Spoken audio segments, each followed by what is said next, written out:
आणि मालकाने आपल्याला एवढं सहकार्य केलं. माऊलीनं आम्ही ज्या ज्या वेळेला देतो त्यावेळेला त्यांनी पालकमंत्र्याला डायरेक्ट आमच्यासमोर फोन लावलेला आहे.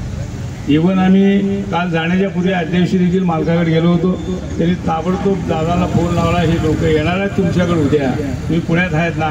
आहे, मी पुण्यात पाठवून द्यायचं. मालक म्हणजे आता तुम्ही जावा. म्हणजे मालकांची भूमिका अत्यंत आपल्याला म्हणजे सहकार्याची आहे. आणि नुसतं सहकार बोलू नये, त्यांना सांगितले नाही तुम्हाला ह्या प्रश्नात त्यांच्या प्रश्नात लक्ष घालावं लागेल.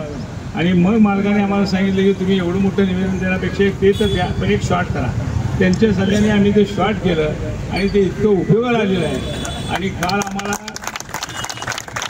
ज्यावेळेला रात्री मालक आम्हाला डाक बंगल्याला यामध्ये तिथं आमची भेट झाली नाही, डायरेक्ट त्यांनी आम्हाला त्यांच्या स्वतःच्या बंगल्यावर बोलला.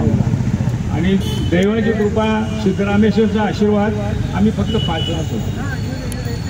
आम्ही 5 जण होतो. त्या ठिकाणी अर्धा तास बसून आम्ही व्यवस्थित चर्चा केली. माऊली साहेबांनी तुमच्या नावाचा उल्लेख केला आणि म्हणजे नाही ठीक आहे, म्हणजे तुमच्या बाबतीत आमचं हे आहे, म्हणजे काळजी करू नका, तुमचे सगळे प्रश्न आपण सोडवू. आमच्या सगळ्यांच्या वतीनं आमच्या भगिनी मालकाला राखी बांधतील आणि हा सोहळा आपण साजरा करू.